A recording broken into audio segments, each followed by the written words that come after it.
അടിമാലി കല്ലാറിൽ അങ്കണവാടി കെട്ടിടത്തിന് മുകളിൽ നിന്നും കാൽ തെറ്റി വീണ 4 വയസ്സുകാരിക്ക് വിദഗ്ധ ചികിത്സ ഉറപ്പാക്കാൻ ആരോഗ്യവകുപ്പ് മന്ത്രി വീണ ജോർജ് കോട്ടയം മെഡിക്കൽ കോളേജ് ആശുപത്രി സൂപ്രണ്ടിന് നിർദ്ദേശം നൽകി. തലയ്ക്ക് പരിക്കേറ്റ കുട്ടി കോട്ടയം മെഡിക്കൽ കോളേജിൽ ചികിത്സയിലാണ്. കുഞ്ഞിനെ രക്ഷിക്കാൻ ശ്രമിക്കുന്നതിനിടെ അധ്യാപികയ്ക്കും വീണ പരിക്കേറ്റു. കൊച്ചി ധനുഷ്കോടി ദേശീയപാതയോരത്ത് കല്ലാറിലാണ് അപകടമുണ്ടായ അങ്കണവാടി പ്രവർത്തിക്കുന്നത്. ആകെ 3 നിലകളാണ് അങ്കണവാടി പ്രവർത്തിക്കുന്ന ഈ കെട്ടിടത്തിനുള്ളത്.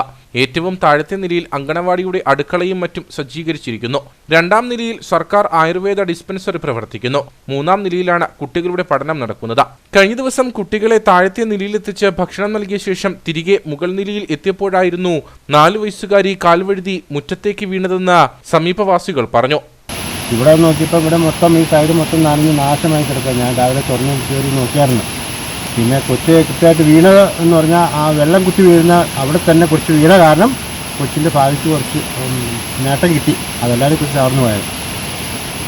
ചെറിയ ഒരു കുഞ്ഞു കല്ല് അവിടെ കപ്പിലായിരുന്നുള്ളൂ. ആ കുഞ്ഞു കല്ല് തലയിടിച്ചായിരിക്കാൻ സാധ്യതയുണ്ട്. അതായിരിക്കും എൻ്റെ അഭിപ്രായം. ആന്റോ അനീഷ ദമ്പതികളുടെ മകൾ മെറീനയ്ക്കാണ് പരിക്ക് സംഭവിച്ചത്. തലയ്ക്ക് പരിക്ക് സംഭവിച്ച മെറീന കോട്ടയം മെഡിക്കൽ കോളേജിൽ ചികിത്സയിലാണ്. കുട്ടിയെ രക്ഷിക്കാനുള്ള ശ്രമത്തിനിടയിൽ അങ്കണവാടി അധ്യാപികയ്ക്കും വീണ പരിക്കേറ്റു. കാലിന് പരിക്കേറ്റ അധ്യാപിക അടിമാലി താലൂക്ക് ആശുപത്രിയിൽ ചികിത്സയിലാണ്. സംഭവത്തിൽ പ്രതിഷേധവുമായി രക്ഷിതാക്കളും പ്രദേശവാസികളും രംഗത്തെത്തി. താഴത്തെ നിലയിൽ സൗകര്യങ്ങളൊക്കെ ഉണ്ടെന്നിരിക്കെ കുട്ടികളുടെ പഠനം മുകൾ നിലയിൽ നടത്തുന്നതാണ് അപകടത്തിന് വഴിയൊരുക്കിയതെന്നാണ് ആക്ഷേപം. സംഭവത്തിൽ അന്വേഷണം നടത്താൻ വനിതാ ശിശുവികസന വകുപ്പ് ഡയറക്ടർക്കും ആരോഗ്യവകുപ്പ് മന്ത്രി നിർദ്ദേശം നൽകിയിട്ടുണ്ട്.